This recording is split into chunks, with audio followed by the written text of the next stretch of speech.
अहमद, मामा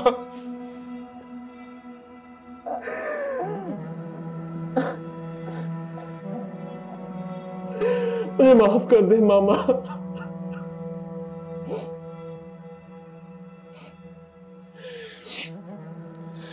आपका सामना करने से पहले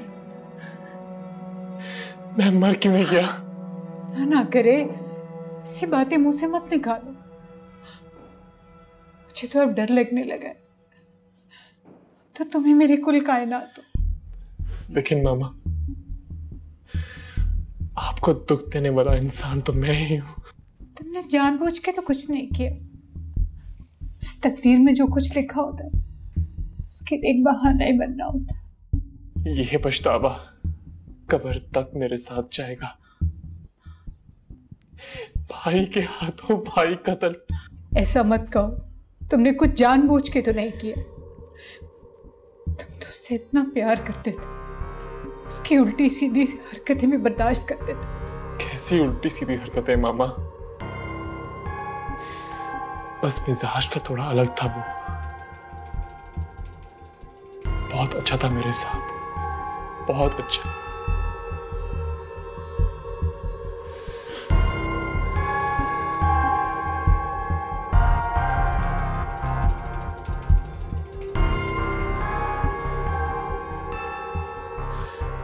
मुझे माफ कर दो ताबीर, प्लीज मुझे माफ कर दो।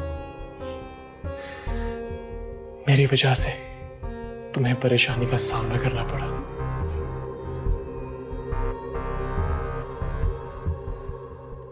नहीं, ऐसी कोई बात नहीं है। आप ऐसा क्यों सोच रहे हैं? ज़ारा कैसी है? कैसी होगी वो? जीते जी मर गई। उसे तो उसका हाल नहीं देखा जाता कि कोई उम्र थोड़ी थी उसकी बेवा होने की। मुझे तो समझ में नहीं आता कि वो इतनी पहाड़ जैसी जिंदगी अकेले कैसे गुजारेगी।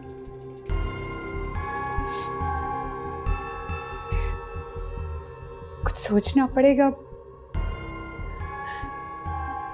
इस उम्र में ये जिम्मेदारी भी आनी पड़ी है मुझे।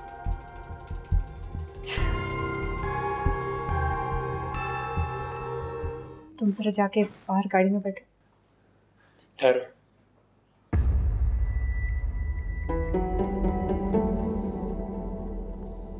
मामा, आप इसके सामने बात करें। ये भी हमारी फैमिली का हिस्सा है।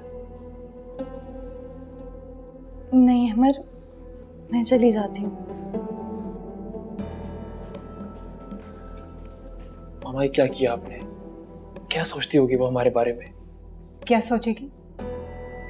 उसे इतना सर पे मत चढ़ाओ। मुझे तुम्हें एक बात याद करवानी थी। तुमने अपनी शादी वाले रोज मुझसे एक वादा किया था। जी मामा, मैं उस वादे का पाबंद हूं। याद है ना सब?